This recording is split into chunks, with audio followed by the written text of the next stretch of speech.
Alô, alô! Fala Brasil! Está no ar mais um Palavras ao Léo, seu programa diário de todas as noites. Comigo, Zé Leonardo, o seu cronista preferido. Pois é, cada um tem o cronista que merece. Talvez você, meu amigo e minha amiga, mereça a mim. Essa é a sua cena. A minha é fazer essa coluna de segunda a sexta para tentar elucidar o que é esse Brasil, o que é esse mundo, em todas as suas dimensões, seja na política, na economia, na arte, na cultura, na sociedade, na vida, enfim.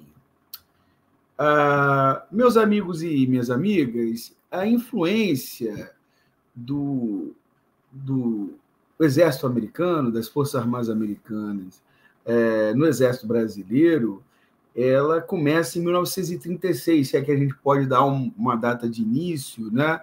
Ela começa em 1936, quando vem aqui ao Brasil uma missão militar americana, e essa missão militar, aos poucos, vai substituindo, né, o pensamento doutrinário vigente no Exército Brasileiro, que era principalmente francês e também prussiano, ou seja, então você tinha uma influência da França e da Alemanha, né, do pensamento militar dessas duas escolas, e a partir desse... E justamente essa influência foi diminuindo gradativamente e sendo substituída pela influência doutrinária dos americanos, dos norte-americanos, dos Estados Unidos, né? E isso se consolida com o final da Segunda Guerra e com o início da Guerra Fria, né, onde vai surgir uma nova ordem mundial, né, não a ver com a nova ordem do Bush, né, um novo ordenamento no mundo, né, o mundo dividido em dois blocos, o bloco socialista e o bloco capitalista. O Brasil vai se alinhar justamente ao bloco capitalista, liderado pelos Estados Unidos. E em 1947, né, dos Estados Unidos surge a doutrina Truman, que elege o comunismo como um grande inimigo, né, o combate ao comunismo como a sua grande missão e o comunismo como um grande inimigo aí da do dito mundo livre, dito pelos americanos, obviamente, né? Dito pelos Estados Unidos. Livre de livre não tem nada, né? Então, assim, desde 36, passa pela Segunda Guerra, né? Obviamente, quando o Brasil, né, entra na guerra ao lado dos americanos, ao lado dos aliados, né?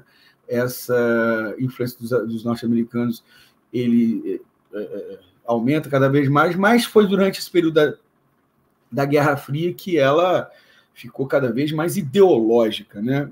Mais raivosa, mais ideológica, e o combate ao comunismo foi o cerne, né, do oficialato, principalmente do Exército, né?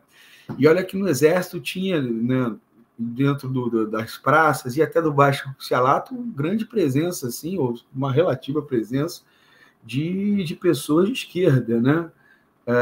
Cito aí Nelson Werneck Sodré, o próprio Prestes, por exemplo, né?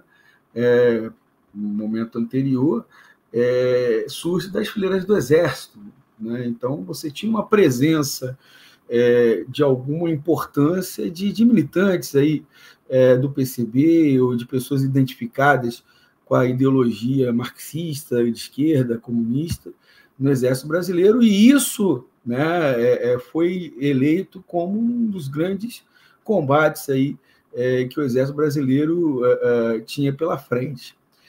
Surge justamente nesse período a chamada doutrina de segurança nacional, que, em consonância com a doutrina Truman, tudo elege como um grande inimigo interno e externo o comunismo, né? Principalmente interno, né? Até porque é a doutrina de segurança nacional, né? Então, a partir daí, justamente, os cursos de aperfeiçoamento, de formação de oficiais vão ficando cada vez mais presentes na vida do oficialato brasileiro, né?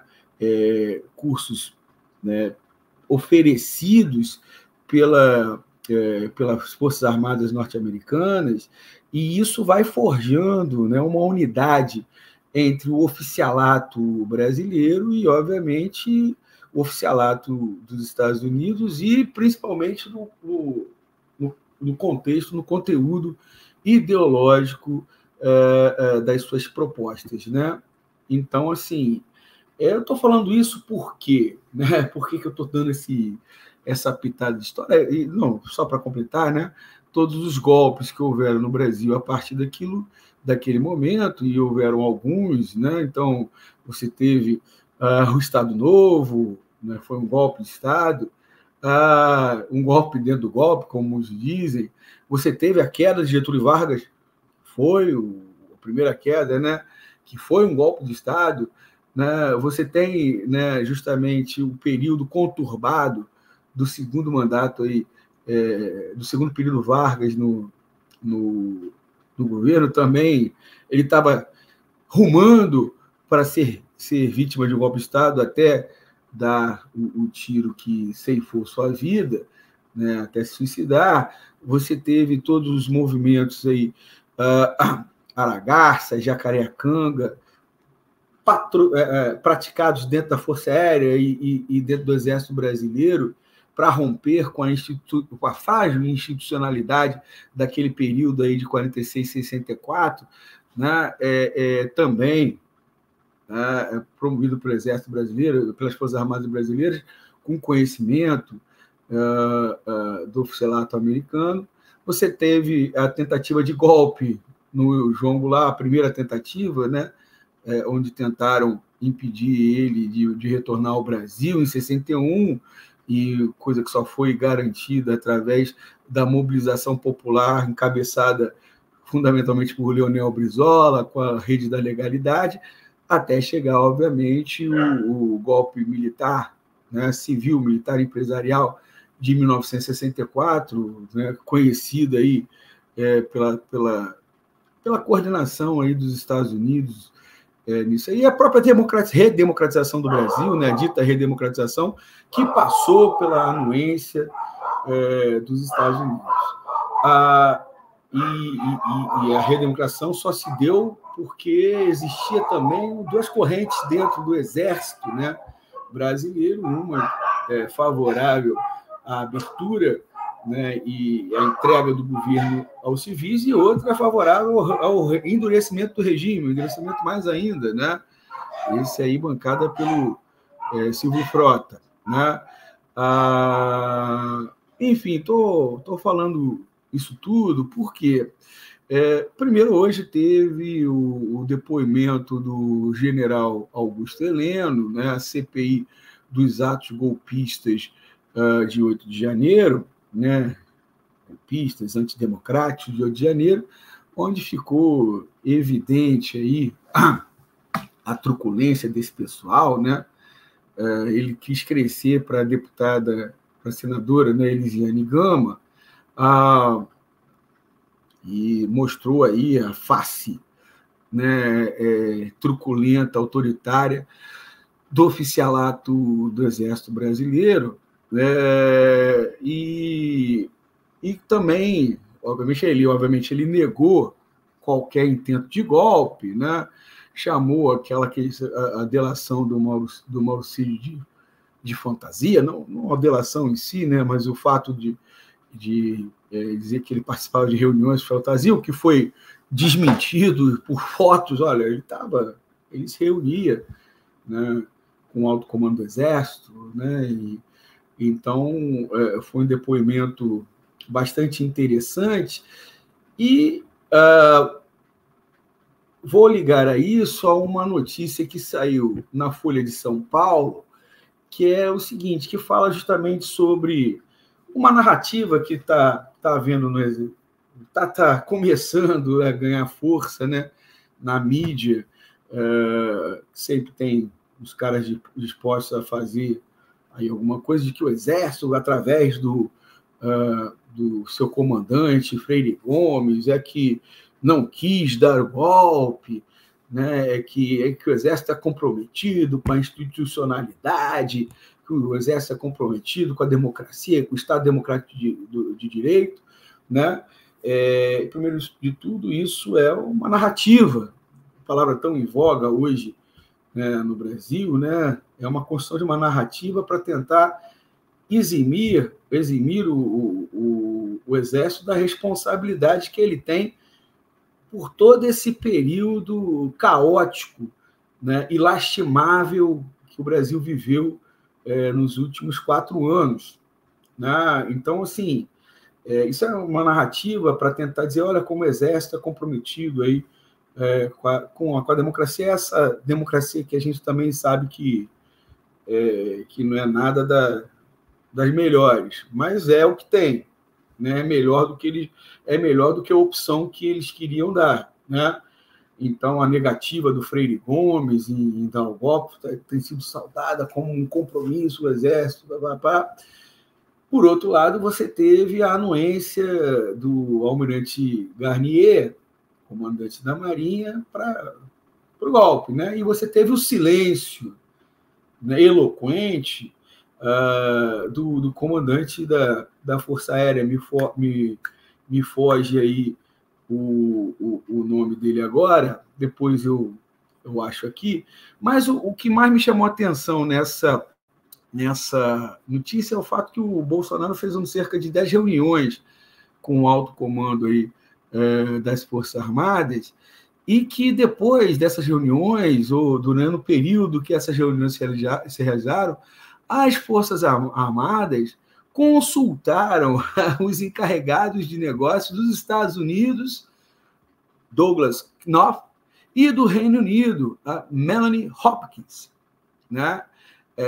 Então, houve reuniões secretas entre esses encarregados aí dos negócios de seus respectivos países e os generais do Exército brasileiro, onde eles sondaram, né, os generais sondaram, né, ou pelo que a notícia dá, esses encarregados de negócios sondaram, né, qual era a posição das forças, né, que as Forças Armadas poderiam adotar. Na verdade, né, foi uma reunião para sondar, foi uma reunião para dizer que os seus respectivos países não apoiariam o golpe.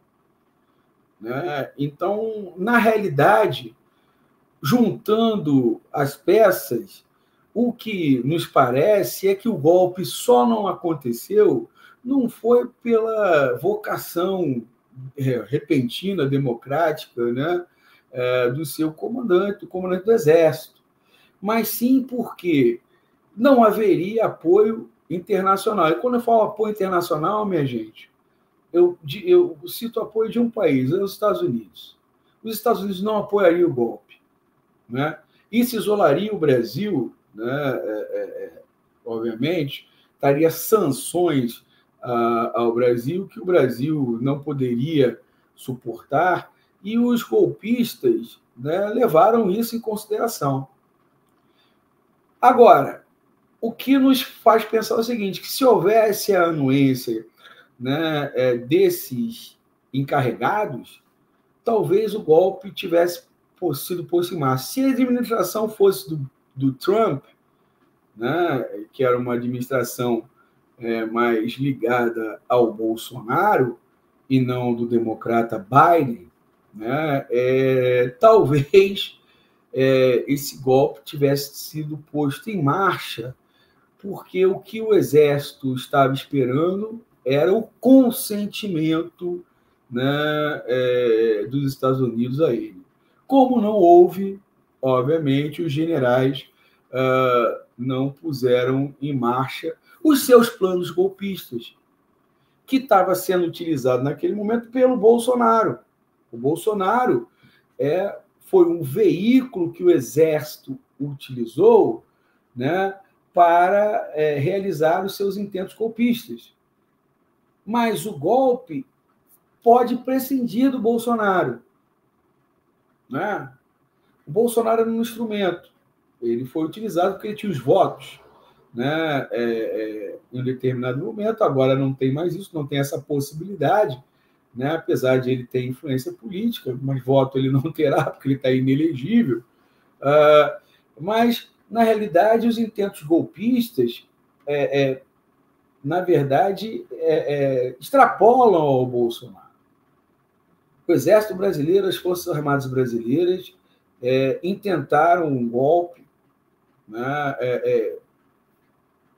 De certa forma, estimularam isso no Bolsonaro e só não foram adiante por conta dessa negativa aí dos Estados Unidos em apoiar esses intentos. Ou seja, o Exército Brasileiro continua seguindo a doutrina imposta pelos Estados Unidos. Talvez não seja mais a doutrina Truman, né? Talvez não seja mais a doutrina de segurança nacional, mas é imposta de fora. Tendo dito isto, meus amigos e minhas amigas, entrego esse abacaxi em vossas mãos para que vocês possam descascar, deglutir e digerir. E até amanhã, pessoal!